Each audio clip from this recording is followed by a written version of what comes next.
naked man. He didn't know how to reply to Jiang Chunfeng. Just as Jiang He knew that Chunfeng was Jiang about to Chunfeng didn't leave, care as much he was about stopped money by as Shu Shang Miao Qingqi. once again. But if He at any thanked time Jiang Chunfeng needed for his help. He Shu didn't know Miao how to asked reply just to say Jiang so. Chunfeng. So if He knew Jiang that Jiang Chunfeng needed help Chunfeng in the didn't care as future, much about he money wanted as Jiang Shang Chunfeng to Qingqi. not hesitate But to if tell at him. any time Jiang Chunfeng Hearing needed Shu help, Miao's words made Shu Miao Jiang asked Chunfeng's to chest just say flutter. so. He So if also Jiang asked what Chunfeng needed request help Shu in the Miao made future, earlier. he wanted Jiang Shu Miao Chunfeng to not apologized hesitate because it to was tell her him. secret. Hearing Shu Miao's Left words with made no other Jiang choice, Chunfeng's chest Jiang flutter. Chunfeng He also asked asked Shu what Miao to request just tell Shu him Miao what he made wanted earlier. to.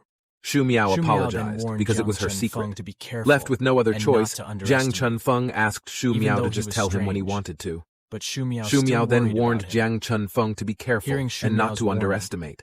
Jiang Chunfeng Even though he said was that strange, he would not be but Shu easily Miao defeated. still worried about him.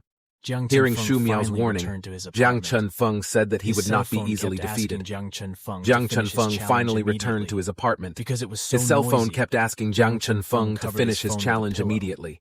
Because The it was next so day, noisy, the game Jiang asked Chun-feng covered his to pull phone out with a his heart pillow. and hold it for 20 minutes. The next day, the game Seeing asked that Jiang challenge, Chun-feng to Jiang pull out his Chun-feng, heart who was and hold it lifting for 20 dumbbells, minutes. thought only an Seeing idiot that would do challenge, it. Jiang On the Chun-feng, who fourth was day, lifting the game dumbbells, thought challenged only an Jiang idiot Chun-feng would to do it. kill all of his On the classmates. fourth day, the game challenged Seeing Jiang Jiang Chun-feng's Chun-feng to challenge, kill all of Xu his Miao was classmates. sure that the game Seeing presented a Jiang challenge that was Chun-feng's impossible challenge, to beat. Xu Miao was He sure then that the pointed game out that presented a Jiang challenge that was Chun-feng's credit was now impossible under to the beat. limit.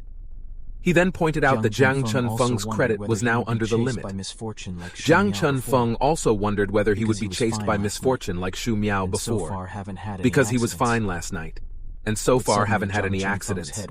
But suddenly Jiang Chun-feng's head was hit by a ball. Seeing Jiang Chun-feng, who had fallen down, the worried ball owners asked if he was okay. Out of curiosity, Jiang Chun-feng asked Xu Miao how the game would go on after being under the limit. Xu Miao told that normally, you only have to wait for death. You can only start the game again if you complete the challenge. Otherwise, there will be misfortune that follows death. Jiang Chun-feng then asked if there was any other way to finish this game apart from completing challenges. Xu Miao did not quite understand what he meant. Jiang Chun-feng also showed that in the game there is a circle like a progress bar. Seeing that, Xu Miao told Jiang Chun-feng to quickly find Sheng Qingqi to help him clean the miasma, and he would take care of the payment matters. But Jiang Chun-feng asked if Xu Miao knew why it was difficult to clean Xu Miao's miasma compared to others. Without him, he believed that Sheng Qingqi would not be able to save Xu Miao. Xu Miao did not understand what Jiang Chun-feng was trying to say. Jiang Chun-feng then said that he was sure Xu Miao was a psychic. Xu Miao was surprised and asked how Jiang Chun-feng could know. Jiang Chun-feng also answered that because he was the same. Xu Miao was stunned to hear that. Because of that, Jiang Chun-feng said it would be very difficult to clear the miasma within him. He was sure that Sheng Qingqi would not be able to handle it alone. In addition, he believed that this progress bar must also have a reason. He thought it might be a hidden method to clear the game. Xu Miao also told that the bar showed the day. Once the credit is below the limit and continues to be so, the progress bar will continue to grow every day. He also told that the day he had an accident at the construction site was the second day when his credit was below the limit. The strength of this game is stronger than Xu Miao thought. If Jiang Chun-feng had not cleared the miasma within his body, Xu Miao felt that he would not have survived that night. Hearing that, Jiang Chun-feng also asked what would happen after the 10th day. He was curious about it. He feels there is a secret behind it. Xu Miao told the truth. This game had appeared time and time again. It was like a plague. It appears for no reason and suddenly disappears. And in fact, no one can survive 10 days of bad luck. Except for one of the 12 Archmage Kid. However, Xu Miao said Archmage Kid never said what happened after the 10th day. In other words, Xu Miao did not know what would happen next. Jiang Chun-feng became very interested and wanted to give it a try. Xu Miao was very worried about Jiang Chun-feng, because as far as she knew, Jiang Chun-feng wasn't even an exorcist. He didn't understand why Jiang Chun-feng could be sure that he could finish it like Archmage Kid. Jiang Chun-feng didn't really know how powerful Archmage Kid was, but he was sure that the great power behind this game should be a demon. With full confidence, Jiang Chun-feng said as long as his opponent was a demon, then he would never let go. Xu Miao did not understand why Jiang Chun-feng was so adamant. Jiang Chun-feng then said reincarnating into an evil spirit